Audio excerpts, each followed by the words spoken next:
a través de un convenio para trabajar estos temas. Así que no los voy a volver a presentar a los panelistas del día de hoy.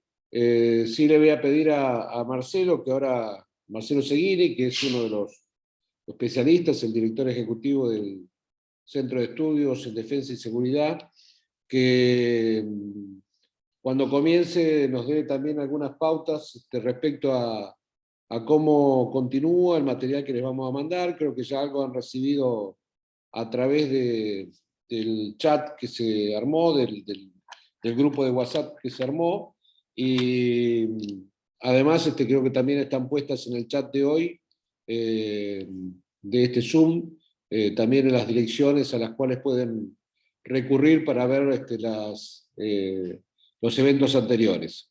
Así que bueno, sin otra cosa más que decir, le damos la palabra al doctor Marcelo Seguiri. Marcelo. Muchas gracias, Carlos. Buenas tardes a todos. Bienvenidos nuevamente a esto que llamamos un webinar sobre seguridad, un curso ejecutivo que intentamos dar desde la Fundación Poder y desde el Centro de Estudios en Defensa y Seguridad. Yo antes de empezar quería hacer una referencia a algunas cuestiones metodológicas.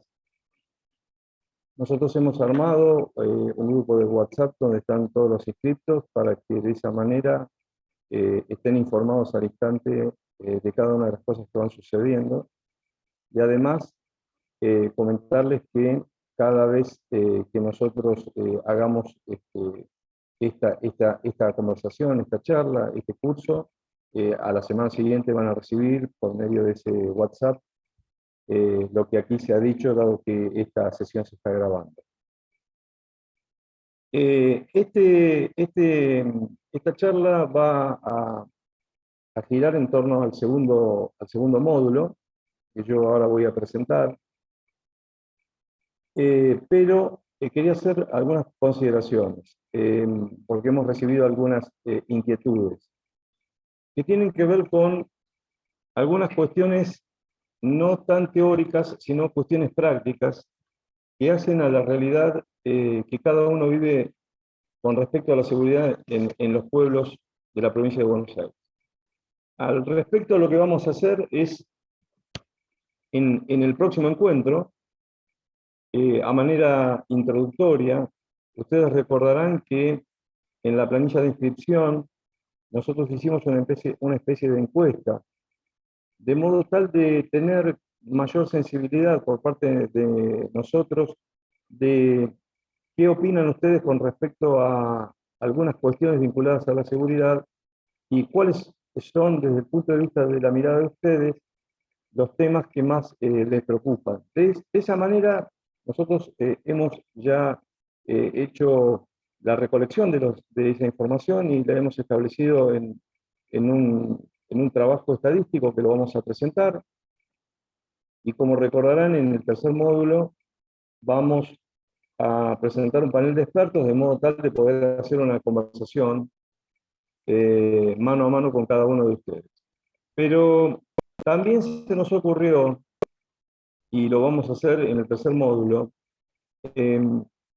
establecer una especie de cuestiones relativas a, por ejemplo, a cómo se arma, cómo uno se puede acercar al tema de la seguridad, cómo se relacionan cada uno de ustedes con actores relevantes de la seguridad, cómo podemos obtener los datos objetivos. En el anterior módulo hablamos, cómo hacemos para armar un mapa de delito, cómo hacemos para trabajar desde los consejos deliberantes, aquellos que estuvieran en un consejo deliberante o en ONG o en asociaciones civiles, cómo puedo relacionarme con la gente para hacer entrevistas, cómo establezco las preguntas. Bueno, todo eso nosotros lo vamos a hacer en el tercer módulo, y además, al finalizar este curso ejecutivo, lo que vamos a hacer es una especie de manual que vamos a circular para cada uno de los inscriptos,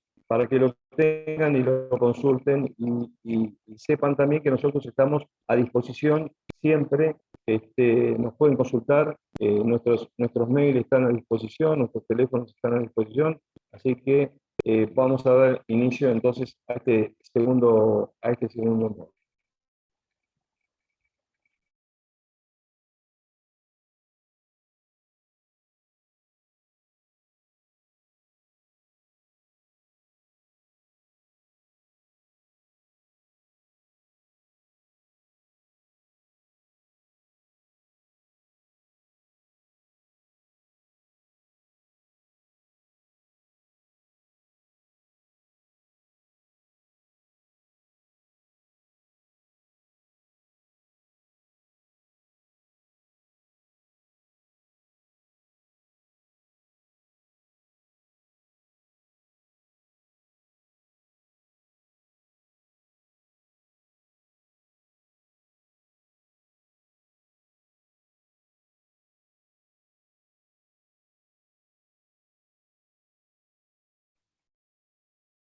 Bueno, vamos a dar entonces, estamos en el Ejecutivo de Seguridad en la provincia de Buenos Aires.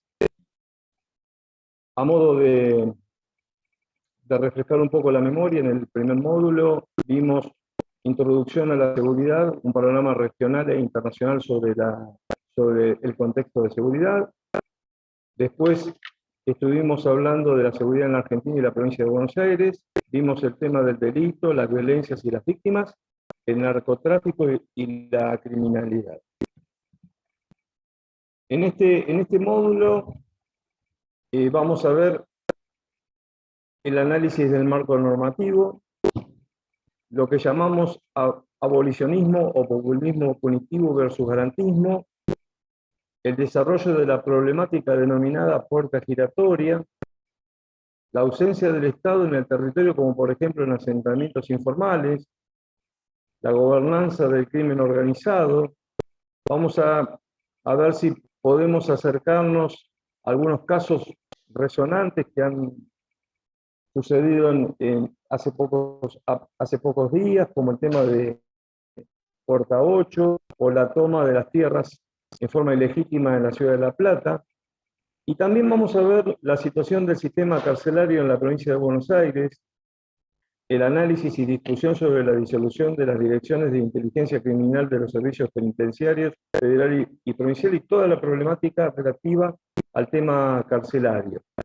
Haciendo la salvedad de que, si bien es un curso ejecutivo en seguridad y desde el punto de vista del organigrama de la provincia de Buenos Aires, seguridad no tiene que ver con la cuestión del servicio penitenciario bonaerense, yo entiendo que la cuestión de las cárceles, la cuestión de los presos, tiene que ver con la cuestión de la inseguridad en la provincia de Buenos Aires. Está íntimamente relacionado y yo voy a tratar de demostrarlo en esta conversación que voy a tener con ustedes. En primer lugar, me quiero posicionar en lo que son las normas básicas del sistema de seguridad pública en la República Argentina. Tenemos en ese sentido tres leyes fundamentales que son lo que se llama el plexo normativo de la seguridad desde el punto de vista de la política de Estado. En primer lugar, la ley 23.554, que es la Ley de Defensa Nacional. Yo ahí hago la referencia al año en que fue sancionada, 1988. Es una de las tres leyes que constituyen las leyes más importantes que tiene la República Argentina porque fueron logradas con lo que se denominó el consenso democrático. La segunda ley que compone este sistema de seguridad pública en la Argentina es específicamente la Ley de Seguridad Interior, la Ley 24.059 del año 1991, la segunda ley del consenso democrático. Y por último tenemos la Ley 25.520, que es la Ley de Inteligencia Nacional, que también fue sancionada con este criterio en el año 2001.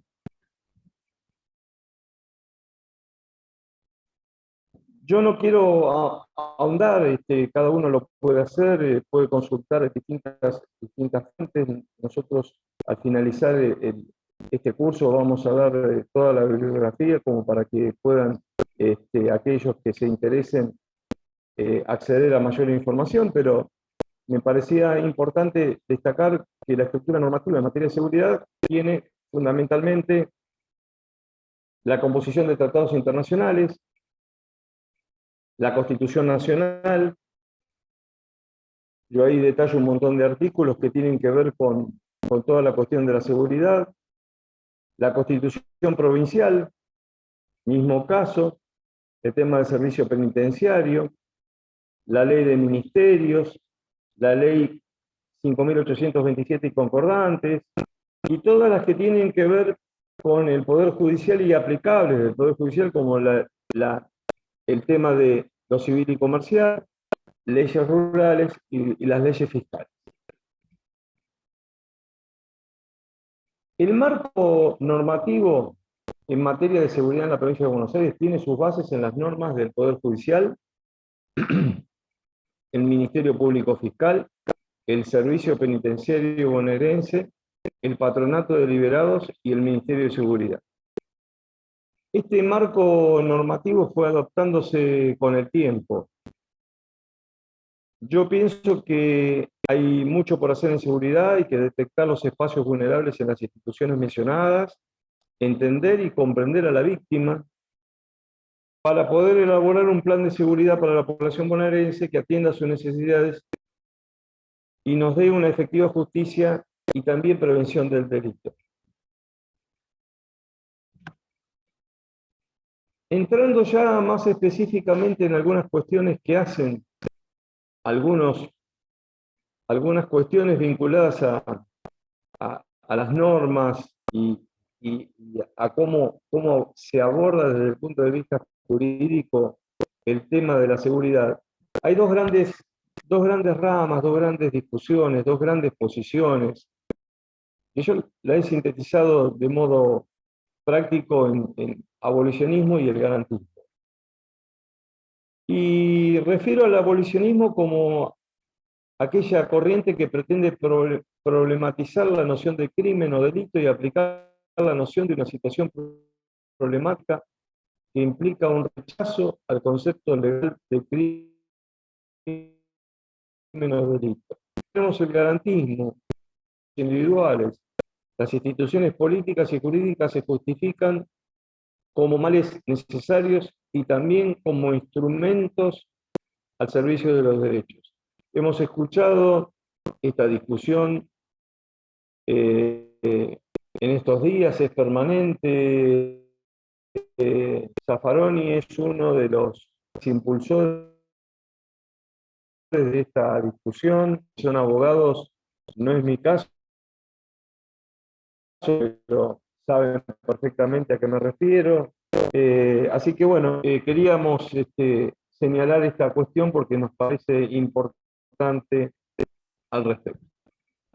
Otro de los puntos que habitualmente escuchamos, y esto tiene que ver muchas veces con lo que dicen los medios, lo que dice la gente, lo que dicen nuestros vecinos, es ¿para qué voy a denunciar lo que me pasa si en definitiva lo que yo pueda decir no termina en nada? Lo vimos en el módulo anterior.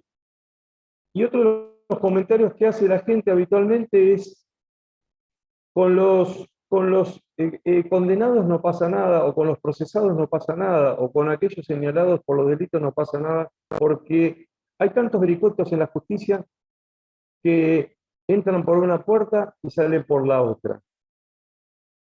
En el año 2016, el ex ministro de Justicia Garabano hizo una declaración porque se hicieron una serie de modificaciones atendiendo esta demanda de la gente, de la ciudadanía, con respecto al tema de la puerta giratoria. Se impuso en ese momento la ley de flagrancia. Y decía el ministro que esperaba esperaba que se corrija la situación que genera, ya lo daba por sentado, que los delincuentes salgan en libertad a las pocas horas de ser detenidos. Esta situación no ha sido modificada, esto cuando se hacen focus group, es decir, o encuestas, aparece en la consideración de la gente esta dinámica de puerta giratoria. Yo quiero acá hacer referencia, venimos hablando de seguridad,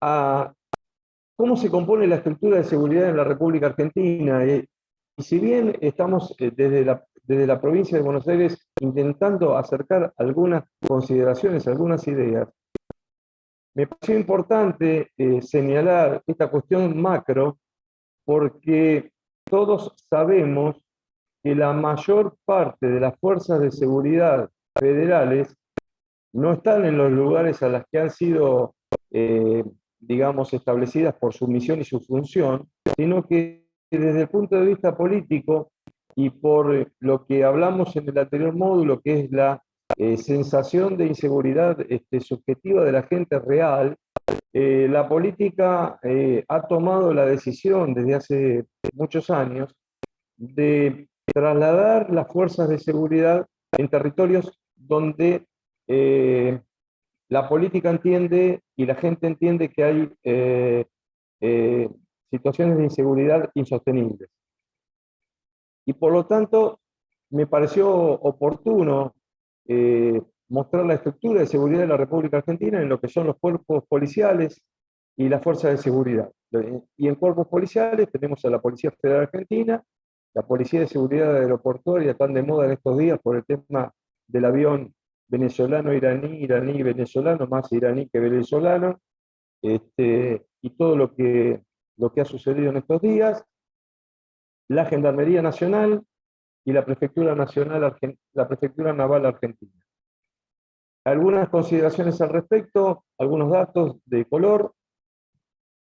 Es cierto que la gente pide, porque no confía en la policía bonaerense, la presencia de estas fuerzas federales en territorio bonaerense. Ha habido, como lo he señalado yo en el anterior curso,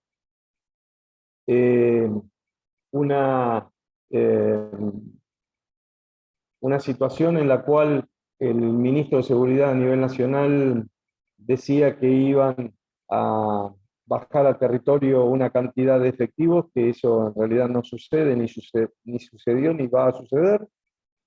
Pero la verdad es que cuando se mandan las fuerzas de seguridad federales en el territorio bonaerense, lo que estamos haciendo es el tema de la manta corta, porque lo que hacemos es descuidar las fronteras. Y yo voy a dar algunos datos. La Gendarmería Argentina al día de hoy tiene el 60% de su componente en territorio bonaerense. En la frontera chilena, que es la frontera terrestre más extensa de la Argentina, solamente está cubierta por la Gendarmería en un 7%. Y vemos habitualmente, incluso cuando aquellos que estamos en capital o circulamos o trabajamos en capital, como la Prefectura Naval Argentina custodia el puente Pueyrredón o pide documentos en Puerto Belgrano. La estructura de seguridad de la República Argentina también está compuesta por las fuerzas de seguridad provinciales, que son las de las 23 provincias más Cava, a través de lo que se denomina el Convenio Policial Argentino. Yendo específicamente a la provincia de Buenos Aires, la estructura de 13.757, que es la del Ministerio de Seguridad de la provincia de Buenos Aires, 19, que es el que le corresponde al Ministerio de Seguridad asistir al gobernador de la provincia en planificación y fijación de políticas en materia de seguridad pública, dirigiendo y coordinando su ejecución y, bueno, organizando y dirigiendo la policía de la provincia, coordinando las relaciones entre las policías y la comunidad, participar en los planes, proyectos y programas en materia de catástrofes y accidentes, etcétera, etcétera, etcétera. Existe también, porque ha sido, digamos, en el transcurso de los últimos 30 años, ha sufrido esta ley un montón de modificaciones a través de leyes y decretos que ha sacado el gobernador 94, que es la Ley Provincial de Seguridad Pública de la Provincia de Buenos Aires, y pongo acá una resolución, porque después me voy a referir a un tema que ustedes tocaron y que nosotros preguntamos en el cuestionario, que es el tema de las policías locales, municipales, la Policía 2, etcétera, etcétera, que hoy está tan en boga por proyectos presentados en la legislatura, tanto por legisladores de Juntos como por legisladores del Frente de Todos y por algunos intendentes. Hago referencia a la resolución 835 del año 2014, todos la recordarán cuando era gobernador, el que hoy es ministro de Producción, el gobernador Scioli, cuando creó la policía local el 3 de julio del 2014. Refiriéndome a la estructura de la seguridad, que es de lo que estamos hablando, y yendo ya al tema específico al que me voy a referir a continuación, me pareció oportuno hacer referencia a este cuadro que nos marca 4 situaciones en lo que yo denomino la dinámica de la estructura de la seguridad. Que es el tema de la prevención del crimen y la violencia, la disuasión, control por parte de aquellos que ejercen el monopolio de la fuerza, que es la policía, la judicialización del delito, que está en manos hoy del Ministerio Público Fiscal, y la sanción y rehabilitación y reinserción, como dice la Constitución, por parte de las Cortes y el sistema penitenciario, aquellos que cometen el delito en la faz de procesados y condenados. Quiero referirme a este cuadro, hacer algunas consideraciones que me parecen importantes. En primer lugar, yo puse en esto que denomino la dinámica de la estructura de seguridad o el tema de la seguridad, prevención del crimen y violencia. Bueno, no hay prevención del crimen y violencia, digamos, no hay decisión política para que esto suceda, en primer lugar. En segundo lugar, los gastos o la inversión en el presupuesto son ínfimos en cuanto a este punto. Y en tercer lugar, hay también decisiones políticas de naturaleza administrativa, como la vamos a ver más adelante, que indican tanto a nivel nacional como a nivel provincial que aquellas áreas que tienen que ver con la prevención del crimen y la violencia, como pueden ser la inteligencia criminal, campañas publicitarias, el tema del tratamiento de las víctimas, en torno al tema de las adicciones, es un tema que a nivel nacional y provincial este gobierno lo ha eliminado, ha dejerarquizado y prácticamente las cosas pasan fundamentalmente porque no hay prevención del crimen y de la violencia. En cuanto al tema de la disuasión, control y ejercicio del monopolio de la fuerza, ya hemos hablado, qué es la estructura, qué piensa la gente de la policía bonaerense. No quiero profundizar al respecto, pero tenemos una mala policía desde mi punto de vista. En cuanto a la judicialización del delito, bueno, a lo largo del tiempo se han cambiado las normas, se han cambiado las leyes. Yo creo que hemos avanzado en ese sentido, tanto a nivel de la provincia de Buenos Aires como a nivel nacional, aunque está más demorado a nivel nacional la implementación de esta cuestión, que es que haber pasado de que el juez todopoderoso actuaba en toda la cadena de actuación con respecto al tema del delito, pasamos ahora a estar en manos del Ministerio Público Fiscal, es decir, los fiscales son los que impulsan el proceso y todo lo que tenga que ver con la judicialización del delito. Y en cuanto a la sanción y rehabilitación y reinserción de los procesados o condenados, es decir, los presos, en ese tema estamos muy mal, como voy a demostrar a continuación. Las condiciones del sistema penitenciario, y se la salvedad hoy, el sistema penitenciario bonaerense no depende del Ministerio de Seguridad de la provincia de Buenos Aires, depende del Ministerio de Justicia, pero yo lo incluyo acá porque es parte del problema de la inseguridad que todos sufrimos diariamente. Y tiene que ver con estas cosas que quiero referirme en cuanto a condiciones del sistema penitenciario, en términos generales.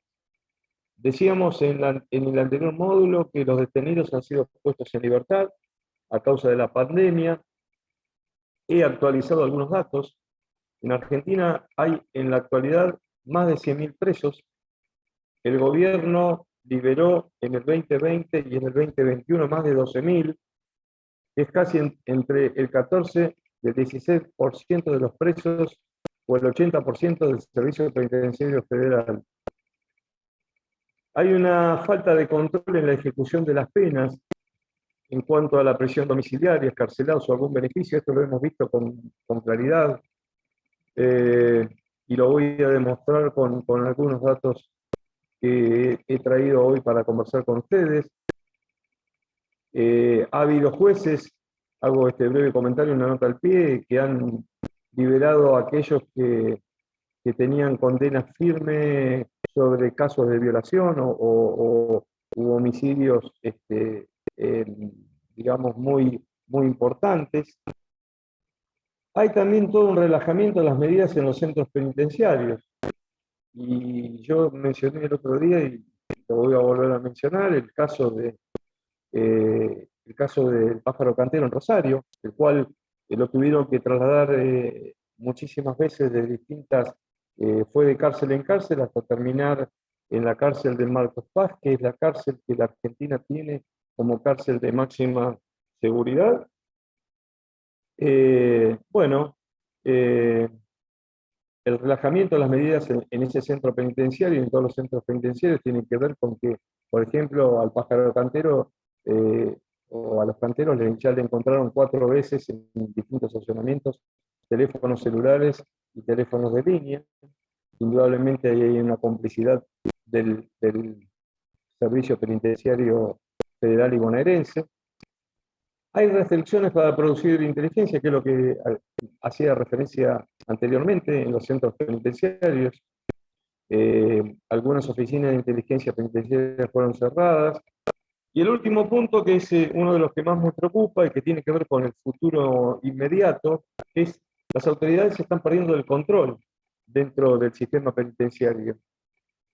Yo acá quiero referirme brevemente a lo que Alejandro Casaglia, el otro amigo y expositor, hizo referencia en el anterior módulo, que es que recordemos lo que significa perder el control o el poder dentro del sistema penitenciario.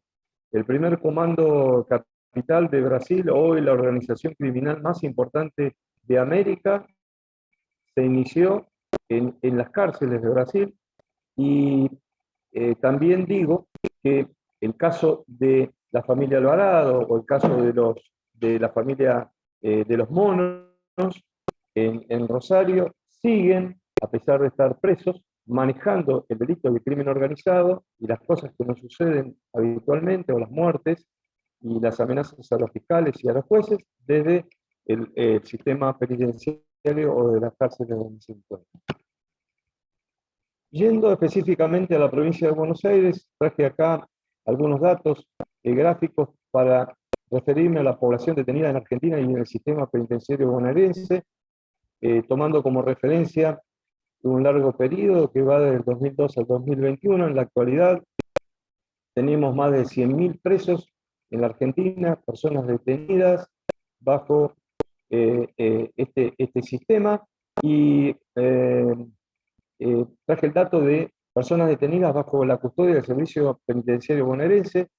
lo cual representan 50.851 personas, casi un poquito más de la mitad de lo que es a nivel nacional. Breve referencia a esto en cuanto a la población carcelaria que tenemos en la provincia de Buenos Aires. Veo un alto grado de sobrepoblación carcelaria, un 22%, y lo demuestro acá con algunos datos. Hay a nivel nacional 94.883, más de 100.000 personas detenidas, y la capacidad para alojar que tenemos en el servicio penitenciario es de 77.627, lo cual significa que hay más de 18.000 personas encarceladas sin que hubiera espacio para ellas. En la provincia de Buenos Aires la situación es peor. Hay 8 penales con una sobrepoblación de más del 100%. El dato actualizado a mayo de este año habla de 112%. El otro día traje esto que me parecía importante en cuanto al concepto de la inseguridad en la provincia de Buenos Aires, solamente para que vean la evolución de la población carcelaria desde 2011 al 2020, cómo fue creciendo. Otros datos más en profundidad: el 40% de los presos tienen entre 25 y 34 años, son hombres y solteros en su gran mayoría, el 83%, provienen de zonas urbanas. El 40% de los presos tiene solo educación primaria, lo cual habla a las claras de lo mal que estamos desde el punto de vista general. La mayoría no tiene oficio ni profesión, el 46%, ni un trabajo remunerado, el 70%. Refiriéndome a la situación legal dentro de la población carcelaria, me quiero detener solamente en 2 datos: lo que pasaba en el 2011 y lo que pasa hoy en el 2021, en cuanto a la situación de la población carcelaria, en cuanto a condenado y procesado. Es decir, los que están dentro de las cárceles están en 2 situaciones: aquellos que tienen condena firme y aquellos que están procesados. Quiero demostrar con este cuadro que en el año 2011 el sistema sostenía dentro de las cárceles a un 41% de gente condenada y a un 59% de gente procesada. Es decir, que había más gente sin condena dentro de las cárceles. En el 2021, es decir, 20 años después, seguimos igual. Mejoramos un poquitito el tema de los condenados, pero el 50% está reflejando que están condenados y el 50% están procesados. Quiere decir que la justicia sigue siendo lenta, sigue actuando con lentitud, a pesar de todas las modificaciones que se hicieron en el plexo normativo y en todas las leyes y en todas las resoluciones que se sacaron en los distintos gobiernos y en la legislatura de la provincia de Buenos Aires. En este gráfico también me quiero detener, porque en el 11 de fuga de la población, los presos se fugaban más con respecto a los que no se fugaban del sistema carcelario. Y para mi sorpresa, en el año 2020 y en el año 2021 se fuga menos. Y esto yo lo sostengo por 2 razones. La primera es porque en el año, como lo vamos a ver a continuación, en el año 2020 y 2021, si bien los números indican que se liberó menos gente con respecto al año 2018 y al 2019, el gobierno tomó la decisión, con la excusa de la pandemia, de liberarlos. Y en segundo lugar, datos de investigaciones, ahí no estoy saliendo, no sé por qué pasó, activar el audio. ¿Ahí me escuchan? Decía que en el año 2021 la gente, los presos se fugan menos por 2 razones. Una, por el tema de que el gobierno tomó la decisión de liberarlos, y otra, se silencia. Estás acá. Sigue hablando, que te sale bien. Y otra, porque según algunos estudios, están indicando que los presos se sienten mejor adentro que afuera a partir de las distintas luchas territoriales que están teniendo, lo que se denominan las guerras territoriales por el control específicamente del territorio. Hemos escuchado en los medios de comunicación que este gobierno liberó presos, y yo acá he traído algunos datos duros, datos específicos que dicen que, bueno, tanto en el año 2018 como en el año 2019 se registraron más casos de egresos carcelarios con respecto al 2020 y al 2021, que fueron prácticamente de 13.000. Pero hay una salvedad para hacer en este sentido, que es que los que salieron en el anterior gobierno, o que correspondían al anterior periodo de gobierno, tenían que ver con que habían cumplido la condena. Mientras que los que salieron en el 2020 y en el 2021 estaban con condena firme. Es decir, estaban condenados o procesados. Y el dato relevante al día de hoy es que el 50% de los 13.000 que liberó este gobierno no pueden ser localizados al día de la fecha por el sistema penitenciario federal y por el sistema penitenciario bonaerense. Este cuadro lo pongo solamente para que vean que aquellos presos con prisión domiciliaria que se decidió mandarlos, tanto por la justicia como por decisiones administrativas, algunos de ellos, en su mayoría, no, iban sin tobillera electrónica, y otros iban con tobilleras que no servían. Pongo otro dato acá, que es que el 77% de los casos de aquellos presos que fueron liberados, no se mencionó el motivo de mandarlos con prisión domiciliaria, y esto a mí me parece de una gravedad absoluta. Las personas con prisión domiciliaria, pongo acá, la mayoría están sin condena. Y más del 50%, después de haber estudiado el tema, observo que no consta por parte de la autoridad por qué están presos. Es un dato realmente llamativo. Hay mucha gente que está presa y que ha sido incorporada con prisión domiciliaria por razones de salud, otras porque son mayores de 70 años, pero el sistema no informa, en su gran mayoría, en más del 50%, por qué no están presos. Eso me parece que es algo que deberíamos prestarle atención.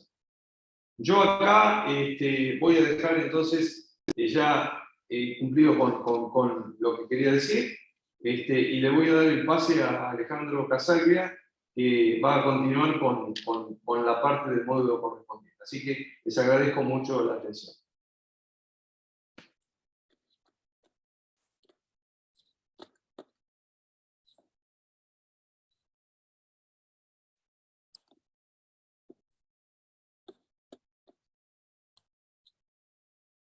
Tenés que dejar de compartir, Marce.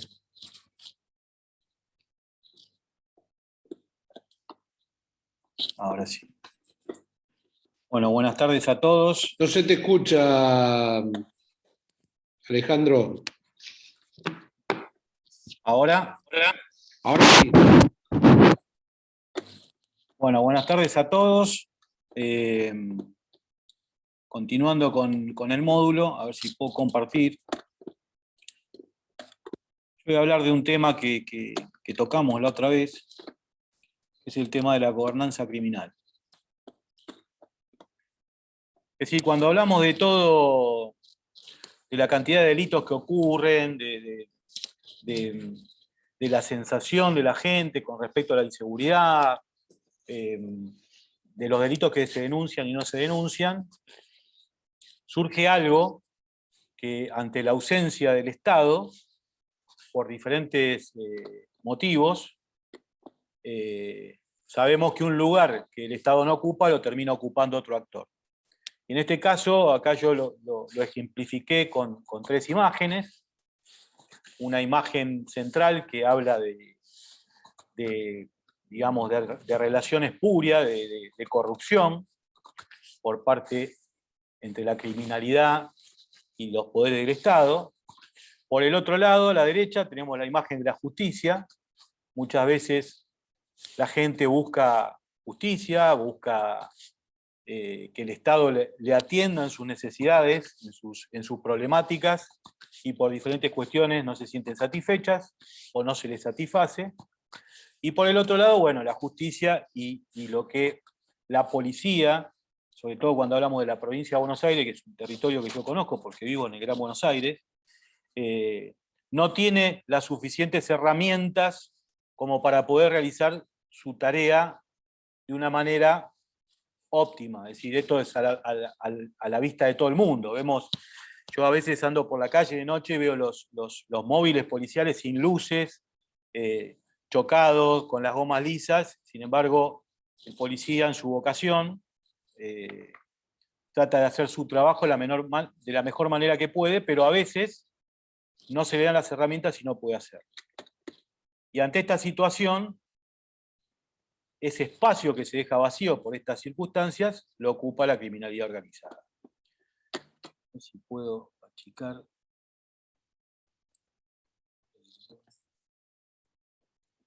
Tapa.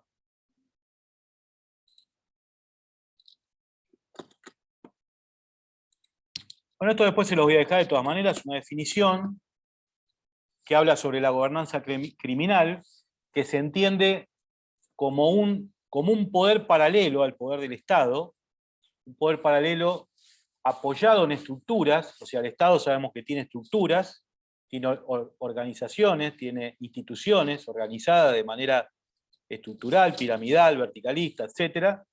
El crimen organizado no funciona de otra manera porque la palabra organizado precisamente se refiere al tema de estructura.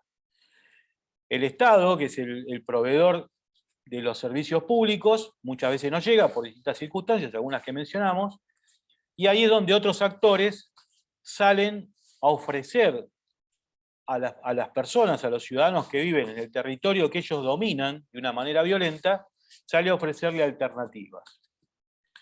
En definitiva, no lo hacen los criminales porque son buenos, sino que lo hacen por una cuestión de mantener el orden dentro de su territorio, de administrar ese orden dentro de su territorio, y también ganarse la simpatía de los pobladores que viven en el territorio que ellos dominan.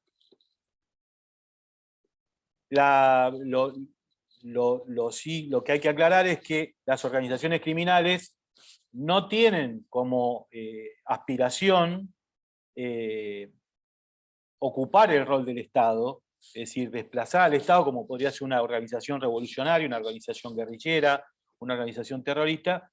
Lo que sí está interesado es en mantener el orden dentro de su territorio que le facilite sus actividades criminales.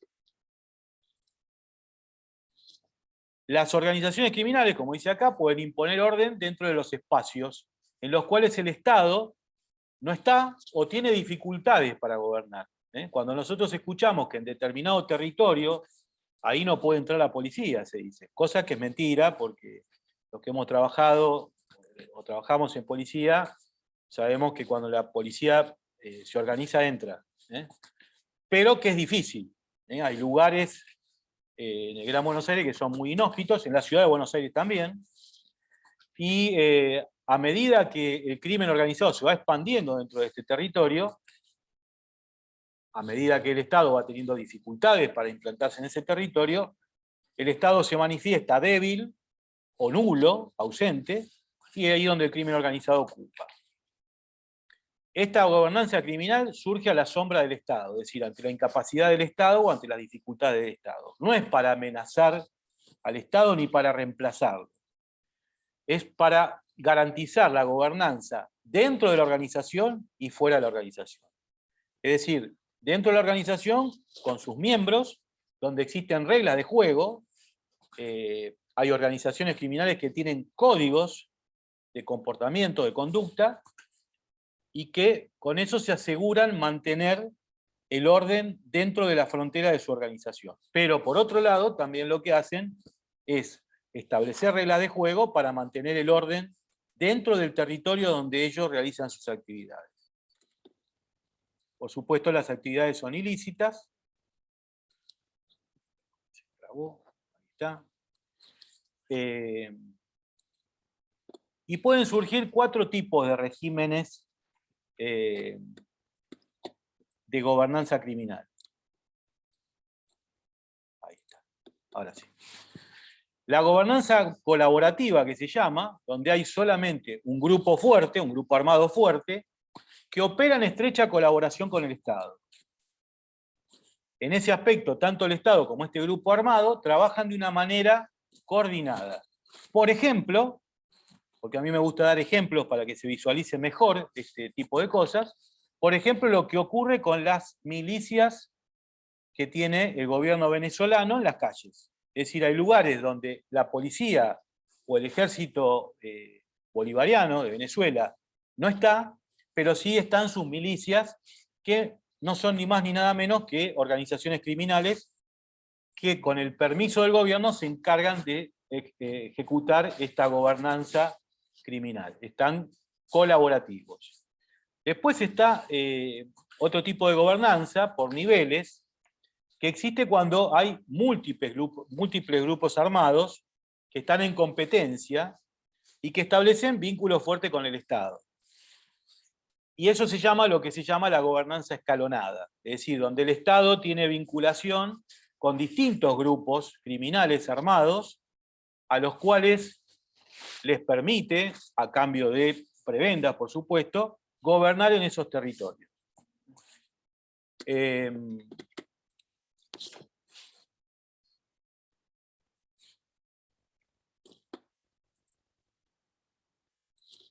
Me falta una. La gobernanza compartida o competitiva surge cuando existe un grupo consolidado con control armado, pero mantiene relaciones competitivas con el Estado. El caso de la FARC en Colombia. Recordemos, la FARC, ante este proceso de movilización, competía con el Estado colombiano por el dominio de zonas territoriales.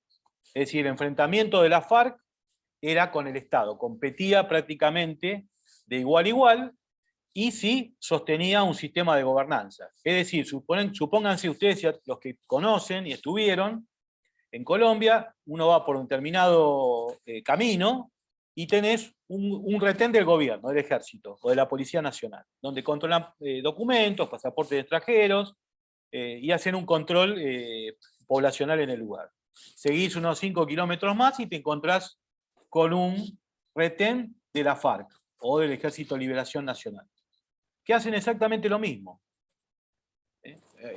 Lo que están haciendo es controlar dentro de su territorio quién transita y quién deja de transitar. Eso es la gobernanza compartida o competitiva. Y después el último, que es el más caótico, que es el desorden criminal, donde hay distintos grupos armados rivales operando, donde ocurren este tipo de matanzas, enfrentamientos entre grupos. Ahí podemos dar el caso de la Mara Salvatrucha y la Pandilla 18 en Centroamérica, en México y en Los Ángeles. Podemos hablar del caso de Rosario, esta guerra que existe hoy entre el clan Cantero de los Monos y el clan Alvarado, que a partir del debilitamiento de los Monos, porque sus líderes están presos, el clan Alvarado, que también tiene a su líder preso, ha salido a disputarle. O también desorden criminal, por ejemplo, en Brasil, en los enfrentamientos que existen a partir del 2018, cuando se rompe la tregua, entre el PCC, el primer comando de la capital, el Comando Vermelho y la familia do Norte. Eso es lo que se llama el desorden criminal. Los 4 puntos son preocupantes. No sé qué pasa con el PowerPoint, pero bueno, no me la va a ganar. Los 4 puntos son preocupantes, pero bueno, digamos que el último punto es el más descontrolado, siendo que la gravedad de los primeros, donde el Estado está participando en colaboración con el crimen organizado, ¿no? Lo cual es mucho más preocupante. Bueno, respecto a los delitos, lo que hemos hablado el otro día, acá tenemos el caso de la Ciudad de Buenos Aires, que tiene un centro de monitoreo, tiene una unidad donde se nuclean todas las denuncias y se establecen lo que se llama, o que he visto en algunos municipios, por ejemplo en Lanús, se hace lo que se llama el mapa de calor. El mapa de calor lo que serviría, que es una muy buena herramienta, es para ver dónde son los lugares más calientes para reforzar con personal, recorridas y distintos componentes los lugares donde son más atacados. Y tenemos, cuando hablamos de gobernanza criminal, podemos hablar, por ejemplo, de un montón de barrios carenciados, que en el Gran Buenos Aires abundan, pero vamos a hablar de algunos que son muy conocidos y los que tenemos acá cerquita. Por ejemplo, el tema de la Villa 1114. Ahí hay una noticia del canal TN donde habla de un enfrentamiento entre vecinos. Primero se escuchan detonaciones, es decir, aparentemente un combate entre criminales. Ante este combate concurren la fuerza del orden, la gendarmería, y finalmente lo que tendría que ser una solución termina siendo un problema porque la población, que reconoce más la gobernanza criminal que la gobernanza del Estado, termina enfrentándose con los efectivos del orden. Y ustedes ven ahí este mapa, este plano de la Villa 1114, donde están sectorizados los lugares donde operan las distintas organizaciones criminales. Es un lugar de difícil acceso, es un lugar donde hay un poder de fuego bastante pronunciado, pero no deja de haber presencia del Estado. Como el caso también tenemos, de qué pasa con este PowerPoint, me está haciendo la batalla. El caso que también tenemos es el caso de la llamada Villa 31 o Barrio 31, donde también es un lugar bastante hostil, pero gracias a los esfuerzos que se han hecho durante las administraciones que ha tenido la Ciudad de Buenos Aires, se terminó trabajando en un plan de urbanización, no solamente para, ahora cuando les muestre las fotos de las favelas, donde los narcos y los criminales ponen trampas para que los vehículos de la policía no puedan entrar, etc. No solamente por el tema de urbanizar, para que haya una buena circulación, sino también para desestigmatizar el barrio. Que se deje de llamar villa, se llame barrio, que la gente tenga, digamos, un montón de acceso, un montón de beneficios. Siempre va a faltar, no va a existir lo perfecto, pero el barrio 31, digamos que hay presencia, yo he trabajado ahí, hay presencia del Estado. Uno va al barrio 31 y hay oficina del Registro Nacional de las Personas, para que la gente haga sus documentos, hay colegios, se han hecho autopistas para comunicar los distintos sectores de ese gran barrio que es muy extenso. Hay presencia policial, de hecho está lo que se llama la policía, los pacificadores, se llamó en un momento, ahora se le llama la policía barrial. Hay presencia del Estado, es decir, en este caso no tenemos un caso de gobernanza criminal.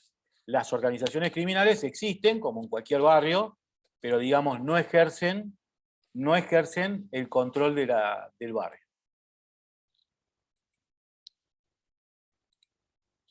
Y esto es el proyecto que se ha dado, ¿no? Esta es una publicidad del gobierno de la Ciudad de Buenos Aires, de la transformación de las villas a barrios, que es parte de terminar con esta estigmatización y que la gente que vive en esos lugares se termine más identificando con las políticas del gobierno que con las políticas de los criminales, ¿no? Entonces ahí es donde se le asignan distintos recursos, donde hay clubes deportivos para los chicos, hay colegios, hay transporte para los chicos para que vayan al colegio y no dejen de ir, etc. Por supuesto, en la Ciudad de Buenos Aires es mucho más fácil manejarlo que en la provincia de Buenos Aires, en el Gran Buenos Aires, donde las situaciones son mucho más complejas. Pero es como un buen modelo. Otro tema de gobernanza criminal, en este caso, que puede ser criminal, o yo llamaría gobernanza terrorista, criminal terrorista es el tema que está ocurriendo en el sur, ¿no? Donde esta gente ha aislado un territorio, no permite que el Estado actúe en esos lugares y terminan ejerciendo la gobernanza. ¿Qué tipo de gobernanza? Bueno, lo que hacen es ofrecer servicios a los habitantes. Los que están de acuerdo con ellos les ofrecen beneficios, los que están en desacuerdo tratan de complicársela de la mejor manera posible. Bueno, esto es los territorios que ellos pretenden, que en parte el Estado argentino ha desprotegido, es decir, grandes extensiones de tierra donde no hay presencia del gobierno, donde los vecinos o la gente que tiene sus estancias, sus lugares ahí, están desprotegidos porque el Estado no le brinda protección. Y finalmente este grupo criminal terrorista termina ejerciendo la gobernanza del lugar, donde nosotros hemos visto en televisión que, por ejemplo, para entrar a algún lugar hay que pagar un peaje. Incluso hay gente que para entrar a sus fincas debe pagarle a estos criminales para poder entrar a sus propiedades. Eso es parte de la gobernanza criminal o gobernanza terrorista. Más de lo mismo, bueno, Jones Wallace. También, ¿dónde está este muchacho? El Estado no da señales. Respecto de esta gente, que serían más que criminales, terroristas, una mixtura de ambos, recuerdo siempre la resolución 1566, porque a veces dicen que no hay herramientas para combatir este tipo de organizaciones. La resolución 1566 del año 2004 del Consejo de Seguridad de Naciones Unidas, donde establece, entre otras cosas, que es considerado una organización terrorista y a la cual Argentina, como miembro de Naciones Unidas, debería adecuar su legislación a este tipo de resoluciones, donde dice que, más allá de todo, después yo se lo voy a dejar para que lo lean tranquilos, lo que hace finalmente estos grupos es obligar al Estado a hacer cosas o que dejen de hacer. Obligar al Estado a que no intervenga en los territorios que ellos controlan, o obligar al Estado a que no haga determinadas situaciones. Por ejemplo, que no controle los caminos, que no los controle a ellos. Bueno, eso es parte de la gobernanza criminal, que no es exclusiva de estos terroristas improvisados que tenemos nosotros, estos pseudo mapuches, sino que vamos a ver más adelante cómo otros grupos terroristas más importantes también lo utilizan. Si hablamos de las favelas de Río, vemos también la presencia del Estado en determinadas zonas. Ahí hay una foto, no la pude encontrar, es una foto donde en el 2014, cuando se realiza el Mundial de Fútbol, la presidenta de ese momento, Dilma Rousseff, saca al ejército a la calle, y el ejército, en una especie de reconquista de territorio, iza la bandera brasilera en las cúspides de los morros donde están las favelas. Lo cual evidencia que hasta ese momento el Estado no tenía control. Cuando uno recorre estos lugares, sí, la policía entra, hace operativos, pero finalmente quien administra la gobernanza de esos lugares son los líderes de los carteles del narco o de las organizaciones criminales. Eso pasa también en Centroamérica, donde las pandillas y la Mara Salvatrucha, por ejemplo, ellos son los encargados de manejar la gobernanza dentro de las colonias, que son los barrios carenciados, equivalentes a favelas o a villas en la Argentina. Acá tenemos el caso de Colombia y Venezuela, también cuando hablábamos de esta complementación entre un Estado y un actor criminal, tenemos en el caso de el presidente de Venezuela, Nicolás Maduro, y por el otro lado tenemos a uno de los tres frentes que han quedado en Colombia, rebeldes de la FARC, que no se han entregado, que lo tenemos a Iván Márquez, que es un líder emblemático de la FARC, él fue miembro del comité ejecutivo en la época de Tiro Fijo, etc. Y al lado está Santich, que ha fallecido en un enfrentamiento hace unos meses. La colaboración entre un Estado y una organización criminal, que establecen la gobernanza. En los lugares donde actúa la guerrilla, son explotados los campesinos, en lo que es el cultivo y producción de drogas, se hace reclutamiento forzado de chicos, ¿por qué? Por la ausencia del Estado, donde la gobernanza la termina realizando finalmente estas organizaciones guerrilleras, que son las encargadas de proveerle a esta gente los productos para manufacturar la droga y también les provee alimento, protección, entre comillas, etc. Es decir, ejerce el gobierno y administra justicia. Ya estamos terminando. Lo mismo pasa con el Ejército de Liberación Nacional en Colombia, que ahora ha tomado una inyección de energía, quedando como la organización guerrillera más numerosa, con unos 1.500 combatientes. En la época de la FARC estaban fuertes, que tenían 45.000 miembros, era, digamos, un problema menor para Colombia. Hoy pasó a ser uno de los problemas más importantes porque la guerrilla más pronunciada. Y lo mismo, dominan regiones donde ejercen la gobernanza. Tenemos el caso de Sendero Luminoso, lo mismo, en la zona del Braem, del Valle de los Ríos Apurímac, Enec y Mantaro, donde coincide con los lugares de plantación de hoja de coca y de amapola, donde los residuales de Sendero Luminoso siguen asegurando ese lugar para seguir produciendo hoja de coca y amapola y los productos de droga que ellos destinan. Con la última elección que hubo en Perú y la llegada al gobierno del presidente Castillo, que es un presidente comunista, recordemos que Sendero Luminoso fue el brazo armado y el brazo político fue el Partido Comunista Peruano. Bueno, este hombre deriva de ese partido y le ha dado como una inyección de nuevas energías, de nuevo impulso a Sendero Luminoso en esta especie de doble comando de gobernanza entre el gobierno y la organización criminal. Ya vamos terminando. Se me revela el PowerPoint. Y finalmente, lo que no podemos nombrar, que es un tema geográficamente lejano a nosotros, es el tema del Daesh, lo que conocimos como Estado Islámico o ISIS, que ellos, cuando manejaban un presupuesto importante de dinero, se dedicaron a ejercer la gobernanza dentro de los territorios que ellos comandaban. Y no solamente la grandes cantidad de dinero que obtenían la usaban para comprar armamento, para comprar vehículos, para realizar su guerra, su yihad, sino que también la usaban para hacer obras de gobernanza con respecto a la población, es decir, tendido de cables que llevan electricidad de un pueblo al otro, en algunos lugares facilitaron que hubiera internet, en otros lugares aseguraban el suministro de comida, pavimentaron rutas y caminos, es decir, toda una actividad que no tiene que ver, digamos, con el objetivo principal, que es la guerra, pero sí que tiene que ver con la satisfacción de los ciudadanos que viven en los territorios que ellos dominan. Esto les hace ganar la simpatía y, por supuesto, la fidelidad de los que viven ahí.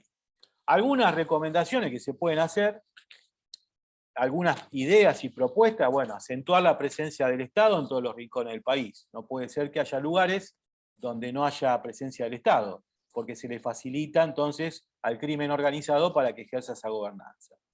Coordinar las políticas entre los distintos ministerios, porque dentro de los barrios existen muchas, deberían existir muchas oficinas del gobierno. Por ejemplo, en la Ciudad de Buenos Aires, todas las villas o todos los barrios carenciados tienen un hospital, tienen colegios, tienen clubes deportivos, tienen oficinas del Estado para hacer documentos, etc. Entonces, todas esas oficinas o esos lugares clave pertenecen a distintos ámbitos de los ministerios.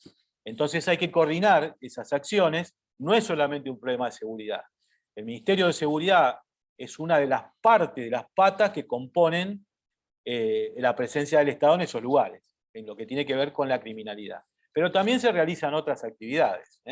Entonces hay que coordinarla entre los ministerios. Tomar modelos de otros países en relación a la fuerza de seguridad, llamada los pacificadores. Acá ha habido una experiencia grande, que en su momento la llevó adelante la Policía Federal Argentina, cuando tenía, digamos, el dominio territorial en la Ciudad de Buenos Aires. Después, cuando la Ciudad de Buenos Aires creó su propia policía, hoy tenemos lo que se llama la barrial, que lo que hacen es no solamente hacer presencia para temas de seguridad, sino asistir a los vecinos en un montón de situaciones, por ejemplo, cuando los chicos salen de los colegios, cortar las calles, es decir, un montón de situaciones que parecen tareas ínfimas, pero que terminan haciendo a la gobernanza del lugar.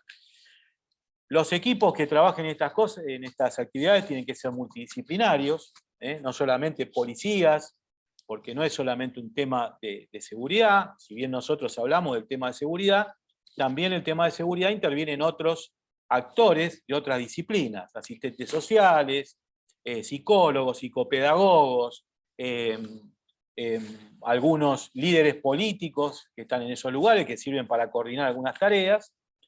Y lo que es fundamental es la urbanización de los barrios carenciados. ¿Por qué la urbanización? Como dijimos antes, no solamente para que la policía pueda hacer su tarea, sino que para que la gente que vive en esos barrios se sienta integrada, no se sienta estigmatizada, sino por todo lo contrario, se sienta contenida por el Estado, sea municipal, provincial o nacional. Con eso evitamos la estigmatización, los pobladores se identifican con los gobiernos, llevar soluciones a las necesidades, preparar y apoyar a la fuerza de seguridad, sobre todo en los barrios más violentos, y lo más importante es que para llevar a cabo todas estas políticas tiene que haber voluntad política, que a veces no la hay y es muy difícil de obtener. Con esto finalizo mi breve exposición. Bueno, muchas gracias, Alejandro. Como recordatorio para todos, digamos, falta un módulo aún que se va a desarrollar en el marco de las pautas que hoy expuso Marcelo Seguini al inicio de esta exposición. Y nos vamos a comunicar nuevamente a través del chat para informarles. El próximo módulo lo vamos a hacer el día 7 de julio. El 7 de julio no va a ser el próximo jueves, sino por una cuestión de organización, sino el 7 de julio, el jueves siguiente. Y este material, digamos, la grabación de esta charla de hoy, va a estar, se le va a hacer llegar a todos el canal de YouTube, que pertenece al Centro de Estudios en Defensa y Seguridad. También va a estar colgado en nuestra página web, que repito para todos, la dirección o el link es www.cedisec.org. Así que también se les va a hacer llegar el material escrito que sea necesario. Digo, con esto me parece que damos por finalizado el día de hoy. Creo que ha sido absolutamente enriquecedor para todos, y aspiro a que el tercer módulo, que sea una cosa mucho más concreta, que tiene que ver con las inquietudes que ustedes mismos plantearon a través de la inscripción, y también les vamos a hacer llegar a una serie de materiales prácticos que les va a servir para todos aquellos que tengan que ejercer una tarea o que se están preparando para ejercer una tarea relacionada con este tema, ya sea en un consejo deliberante, en una ONG, en algún ejecutivo, en alguno de los municipios que gobernamos. Así que, bueno, no me queda más que despedir, agradecer nuevamente a Alejandro Casaglia, a Marcelo Seguini, quienes han sido los expositores en el día de hoy. Y bueno, parece que funcionó mucho mejor la comunicación en esta oportunidad que en la primera, pero igual van a tener toda la totalidad del material a disposición. Bueno, buenas noches a todos, muchas gracias.